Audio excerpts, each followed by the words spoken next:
Hi friends, എല്ലാവർക്കും S tech ന്യൂസിൻ്റെ പുതിയൊരു എപ്പിസോഡിലേക്ക് സ്വാഗതം. ഞാൻ ഇന്നത്തെ വീഡിയോയിൽ ഉൾപ്പെടുത്തിയിരിക്കുന്നത് 7ഓളം വാർത്തകളാണ്. അപ്പോൾ നമുക്ക് സമയം കളയാതെ വീഡിയോ തുടങ്ങാം. ആദ്യത്തെ അപ്ഡേറ്റ് വരുന്നത് നോക്കിയയിൽ നിന്നാണ്. നോക്കിയയുടെ ഫ്ലാഗ്ഷിപ്പ് ഗ്രേഡ് ഫോണായ nokia9 pure view internationally launch ചെയ്യാൻ പോകുന്നു. ഫെബ്രുവരി 24-നാണ് ഈ ഫോണിൻ്റെ ലോഞ്ച്. ഒരുപാട് റൂമേഴ്സ് വന്നിട്ടുണ്ടായിരുന്നു ഈ ഫോണിനെ കുറിച്ച്. അതിനൊക്കെ ഒരു കൺഫർമേഷൻ എന്നോളമാണ് നോക്കിയ കമ്പനി ഇപ്പോൾ ടീസ് ചെയ്തിരിക്കുന്നത്. അതായത് ഫെബ്രുവരി 24-ന് ഈ ഫോൺ ഒഫീഷ്യലായി ലോഞ്ച് ചെയ്യുന്നു. അന്നേ ദിവസം നോക്കിയ 1+ എന്നൊരു മോഡൽ കൂടി ലോഞ്ച് ചെയ്യുമെന്നാണ് റൂമേഴ്സ് പറയുന്നത്. എന്തായാലും നോക്കിയ 9ൻ്റെ സ്പെസിഫിക്കേഷൻ എന്താണെന്ന് നമുക്കൊന്ന് ഓടിച്ചു നോക്കാം. 5 ബാക്ക് ക്യാമറ ആയിരിക്കും ഫോണിൻ്റെ ഏറ്റവും എടുത്തു പറയേണ്ട പ്രത്യേകത. 5.99 ഇഞ്ചിൻ്റെ 2K HDR ഡിസ്പ്ലേ ആയിരിക്കും ഫോണിന് ഉണ്ടാകുക. In display finger print scanner ഫോണിന് ഉണ്ടാകും. സ്നാപ്ഡ്രാഗൺ 845-ലോ 855-ലോ ആയിരിക്കും ഫോണിൻ്റെ പ്രവർത്തനം. 6GB റാമും 128GB ഇന്റർണൽ മെമ്മറിയും ആയിരിക്കും ഫോണിന് ഉണ്ടാകുക. എന്തായാലും പ്രമുഖ ബ്രാൻഡുകളോട് കിടപിടിക്കുന്ന രീതിയിൽ തന്നെയായിരിക്കും നോക്കിയ 9ൻ്റെ ലോഞ്ചും. നോക്കിയ 1+ൻ്റെ സ്പെസിഫിക്കേഷൻ എന്താണെന്ന് ഒന്ന് ഓടിച്ചു നോക്കാം. 480+ ഡിസ്പ്ലേ ആയിരിക്കും ഫോണിന് ഉണ്ടാവുക. 18:9 ആയിരിക്കും ആസ്പെക്ട് റേഷ്യോ. ആൻഡ്രോയിഡ് 9.5 ഗോ എഡിഷനിലായിരിക്കും ഫോണിൻ്റെ പ്രവർത്തനം. 1GB റാം മാത്രമായിരിക്കും ഫോണിന് ഉണ്ടാവുക. മീഡിയ ടെക്കിൻ്റെ MT6739 എന്ന പ്രൊസസറിലായിരിക്കും ഫോണിൻ്റെ പ്രവർത്തനം. നോക്കിയ 1+ എന്ന് പറയുന്നത് ലോ ബഡ്ജറ്റ് കാറ്റഗറി ഫോൺ തന്നെ ആയിരിക്കും. എന്തായാലും ഫെബ്രുവരി 24 വരെ നമുക്ക് കാത്തിരിക്കാം. അടുത്ത അപ്ഡേറ്റ് വരുന്നത് ഒരു ഫോൾഡിംഗ് ഫോണിൽ നിന്നാണ്. മറ്റാരുമല്ല, നമ്മുടെ ഷവമിയാണ് ഈ ഫോൾഡിംഗ് ഫോണിന് പിന്നിൽ.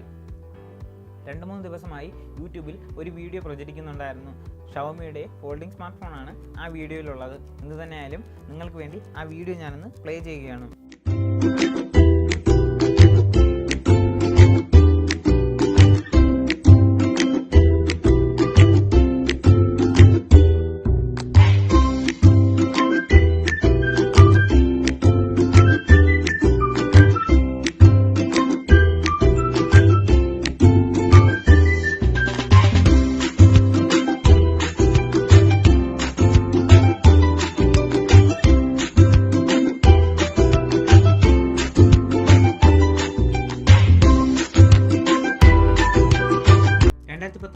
ഏറ്റവും പ്രധാനപ്പെട്ട ഒരു ട്രെൻഡുകളിലൊന്നായിരിക്കും ഫോൾഡിംഗ് സ്മാർട്ട് ഫോൺസ്.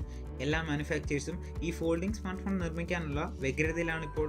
എന്തു തന്നെയായാലും ഷവമിയിൽ നിന്നും ഒരു അഫോർഡബിൾ ഫോൾഡിംഗ് സ്മാർട്ട് ഫോൺ നമുക്ക് പ്രതീക്ഷിക്കാം. അടുത്ത അപ്ഡേറ്റ് വരുന്നത് വാട്സപ്പ്, ഫേസ്ബുക്ക് മെസ്സഞ്ചർ, ഇൻസ്റ്റഗ്രാം എന്നിവയിൽ നിന്നാണ്. ഈ 3 മെസ്സഞ്ചറും കൂടി ഒന്നാക്കാൻ പോകുന്നു. അതായത് ഒരൊറ്റ ആപ്പിൻ്റെ കീഴിലാക്കാൻ പോവുകയല്ല കേട്ടോ. ഈ 3 ആപ്പുകളും തമ്മിൽ ലിങ്ക് ചെയ്യാൻ പോകുന്നു. അതായത് വാട്സപ്പ് അക്കൗണ്ടുള്ള ഒരാൾക്ക് FB അക്കൗണ്ടുള്ള മറ്റൊരാൾക്ക് മെസ്സേജ് അയക്കാൻ സാധിക്കുന്നു. ഈ ആശയത്തിന് പിന്നിൽ സുക്കർബർഗ് എന്നാണ് ലീക്സുകൾ പറയുന്നത്. എന്തായാലും യൂസർ എൻഡിൽ ഇത് എത്ര തന്നെ ഉപയോഗിക്കപ്പെടുമെന്ന് കണ്ടു തന്നെ അറിയാം. അടുത്ത അപ്ഡേറ്റ് വരുന്നത് മെയ്സുവിൽ നിന്നാണ്. ചൈനീസ് മാനുഫാക്ചേഴ്സ് ആയ മെയ്സു പുതിയൊരു ഫോൺ ലോഞ്ച് ചെയ്തിരിക്കുകയാണ്. Meizu Zero എന്നാണ് ഈ ഫോണിൻ്റെ പേര്. ഈ ഫോണിൻ്റെ ടാഗ് ലൈൻ ഇങ്ങനെയാണ്: നോ പോർട്സ് നോ ബട്ടൺ. അതായത് ഒരു പോർട്ടോ ഒരു ബട്ടണോ ഇല്ലാത്ത ഒരു ഫോൺ. ആശ്ചര്യം തന്നെയല്ലേ? എന്ത് തന്നെ ആയാലും നമുക്ക് ഈ ഫോണിൻ്റെ സ്പെസിഫിക്കേഷൻ എന്താണെന്ന് ഒന്ന് ഓടിച്ചു നോക്കാം. 5.99 ഇഞ്ചിൻ്റെ AMOLED പാനലാണ് ഫോണിനുള്ളത്. ഇൻ ഡിസ്പ്ലേ ഫിംഗർ പ്രിന്റ് സ്കാനറോട് കൂടിയാണ് ഫോൺ ലോഞ്ച് ആകുന്നത്. 18 വാട്ടിൻ്റെ ഫാസ്റ്റ് വയർലെസ് ചാർജിങ് മാത്രമാണ് ഫോണിനുള്ളത്. കാരണം മറ്റൊന്നുമല്ല, നോ പോർട്ട്. മറ്റ് കമ്പനികളെല്ലാം വയർലെസ് ചാർജിങ് എന്നുള്ളത് ഒരു അഡീഷണൽ ഫീച്ചറായി നൽകുമ്പോൾ മെയിൻ ഫീച്ചറായി നൽകിയിരിക്കുകയാണ് മെയ്സു. പോർട്ട് ഇല്ലാത്തത് കാരണം സ്പീക്കറുകളും എടുത്തു മാറ്റിയിരിക്കുകയാണ് മെയ്സു. പകരം സ്ക്രീൻ തന്നെയാണ് സ്പീക്കറായി ആക്ട് ചെയ്യുന്നത്. അതിനായി M-Sound 2.0 എന്ന ടെക്നോളജിയാണ് മെയ്സു യൂസ് ചെയ്തിരിക്കുന്നത്. മുമ്പ് ബ്രാവിയ സ്ക്രീനുകളിലും ഈ ടെക്നോളജി നമ്മൾ കണ്ടിട്ടുണ്ട്. IP68 സർട്ടിഫിക്കേഷനുള്ള ഫോണാണ് Meizu Zero. Qualcomm സ്നാപ്ഡ്രാഗൺ 855-ലായിരിക്കും ഫോണിൻ്റെ പ്രവർത്തനം. മാത്രമല്ല സിമ്മുകൾക്ക് പോലും പോർട്ടില്ല. സിം പോർട്ടുകൾക്ക് പകരം ഈ സിമ്മാണ് മെയ്സു ഇതിൽ യൂസ് ചെയ്തിരിക്കുന്നത്. എന്തായാലും സ്മാർട്ട് ഫോൺ രംഗത്തെ പുതിയൊരു ചുവടുമായി എത്തിയിരിക്കുകയാണ് മെയ്സു. മറ്റു മാനുഫാക്ചേഴ്സും ഈ ട്രെൻഡ് തുടരുമോ എന്ന് കാത്തിരുന്ന് തന്നെ കാണാം. അടുത്ത അപ്ഡേറ്റ് വരുന്നത് മോട്ടോ എന്ന ബ്രാൻഡിൽ നിന്നാണ്. മോട്ടോയുടെ G7 സീരീസുകൾ ലോഞ്ച് ആകാൻ പോകുന്നു. അതായത് Moto G7, G7 Plus, G7 Play, G7 Power. നമുക്കിപ്പോൾ മോട്ടോ G7ൻ്റെ സ്പെസിഫിക്കേഷൻ എന്താണെന്ന് ഒന്ന് ഓടിച്ചു നോക്കാം. 6.24 ഇഞ്ചിൻ്റെ 1080p+ ഡിസ്പ്ലേ ആയിരിക്കും ഫോണിനുണ്ടാവുക. സ്നാപ്ഡ്രാഗൺ 632-ലായിരിക്കും ഫോണിൻ്റെ പ്രവർത്തനം. 4GB Ram വേരിയൻറ്റിന് 64GB internal memory ഉണ്ടാകും. 3000 mAh ആയിരിക്കും ഫോണിൻ്റെ ബാറ്ററി വരുന്നത്. 12+5 മെഗാ പിക്സലിൻ്റെ ബാക്ക് ക്യാമറയും 8 മെഗാ പിക്സലിൻ്റെ ഫ്രണ്ട് ക്യാമറയും ആയിരിക്കും ഫോണിനുണ്ടാകുക. ഇനി നമുക്ക് മോട്ടോ G7 പവറിൻ്റെ സ്പെസിഫിക്കേഷൻ എന്താണെന്ന് ഒന്ന് ഓടിച്ചു നോക്കാം. 6.22 ഇഞ്ചിൻ്റെ 720p HD+ ഡിസ്പ്ലേ മാത്രമായിരിക്കും ഫോൺ ഉണ്ടാകുക. 12 മെഗാ പിക്സലിൻ്റെ ബാക്ക് ക്യാമറയും 8 മെഗാ പിക്സലിൻ്റെ ഫ്രണ്ട് ക്യാമറയും ഉണ്ടാകും. ഫോണിന് സ്നാപ്ഡ്രാഗൺ 632 പ്രവർത്തനം. 2GB 3GB 4GB എന്നീ റാം വേരിയന്റുകളിൽ ഫോൺ ലോഞ്ചാക്കാൻ സാധ്യതയുണ്ടെന്നാണ് ലീക്സുകൾ പറയുന്നത്. എന്തായാലും 5000 mAh ബാറ്ററി ഉണ്ടാകും ഫോണിനെന്ന് ഏകദേശം കൺഫേം ആയിട്ടുണ്ട്. അടുത്ത അപ്ഡേറ്റ് വരുന്നത് വിവോയുടെ Apex 2019 എന്ന മോഡലിനെ കുറിച്ചാണ്. 2018 എന്ന മോഡലിൽ വിവോ നമ്മളെ ആശ്ചര്യപ്പെടുത്തിയത് ഒരു പോപ്പപ്പ് ക്യാമറയിലൂടെ ആയിരുന്നുവെങ്കിൽ 2019 വിവോ നമ്മളെ ആശ്ചര്യപ്പെടുന്നത് നോ പോർട്സ് നോ ബട്ടൺ എന്ന കോൺസെപ്റ്റിലൂടെയാണ്. അതായത് ഒരു പോർട്ടോ ഒരു ബട്ടണോ ഇല്ലാത്ത ഒരു ഫോൺ. ഇപ്പോൾ തന്നെ ഇങ്ങനെ ഒരു ഫോൺ നിലവിലുണ്ട്. അതായത് Meizu Zero എന്നാണ് ആ ഫോണിൻ്റെ പേര്. എന്തായാലും അപെക്സിൻ്റെ പ്രത്യേകതകൾ ലീക്സിൻ്റെ അടിസ്ഥാനത്തിൽ ഞാനൊന്ന് പറയാം. സ്നാപ്ഡ്രാഗൺ 855 ഫോണിൻ്റെ പ്രവർത്തനം. 12GB റാം ഉണ്ടാകുമെന്നാണ് ലീക്സുകൾ പറയുന്നത്. 512GB ഇന്റർണൽ മെമ്മറിയും ഫോണിനുണ്ടാകും. 6.39 ഇഞ്ചിൻ്റെ സൂപ്പർ AMOLED ഡിസ്പ്ലേ ആയിരിക്കും ഫോണിനുണ്ടാവുക. ഡിസ്പ്ലേക്ക് മറ്റൊരു പ്രത്യേകത കൂടിയുണ്ട്. ഡിസ്പ്ലേയിൽ ഏത് വശത്ത് തൊട്ടാലും ഫിംഗർ പ്രിന്റ് സ്കാനർ വർക്കാവുന്നതാണ്. അതായത് full display finger print scanner. 12+13 mega pixel back camera ആയിരിക്കും ഫോണിനുണ്ടാവുക. ഇത്രയുമാണ് ലീക്സുകളുടെ അടിസ്ഥാനത്തിലുള്ള സ്പെസിഫിക്കേഷൻസ്. അടുത്ത അപ്ഡേറ്റ് വരുന്നത് സാംസങ്ങിൽ നിന്നാണ്. സാംസങ്ങിൻ്റെ പുതിയ സീരീസായ സാംസങ് ഗാലക്സി M സീരീസ് അവർ ഇന്ത്യയിൽ ലോഞ്ച് ചെയ്തു. 2 ഫോണുകളാണ് ഈ സീരീസിൽ നിന്നും അവർ ലോഞ്ച് ചെയ്തിരിക്കുന്നത്. Samsung Galaxy M10 Samsung Galaxy M20. ഈ 2 ഫോണിൻ്റെ സ്പെസിഫിക്കേഷൻ എന്താണെന്ന് നമുക്കൊന്ന് ഓടിച്ചു നോക്കാം. സാംസങ് ഗാലക്സി M10 6.2 ഇഞ്ചിൻ്റെ 720p+ IPS LCD ഡിസ്പ്ലേ ആണ് ഫോണിനുള്ളത്.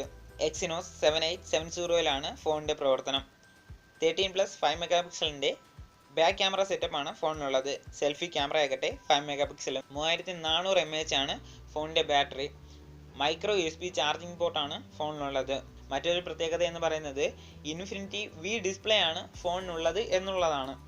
മാത്രമല്ല ക്യാമറയിലും ചെറിയ വ്യത്യാസമുണ്ട്. ബാക്ക് ക്യാമറ സെറ്റപ്പിൽ 13 മെഗാ പിക്സലിന് 1.9, 5 മെഗാ പിക്സലിന് 2.2 ആണ് അപ്പർച്ചർ. ബാക്ക് ക്യാമറയിലെ 5 മെഗാ പിക്സൽ ക്യാമറ എന്നുള്ളത് 120° വൈഡ് ലെൻസ് ക്യാമറയാണ്.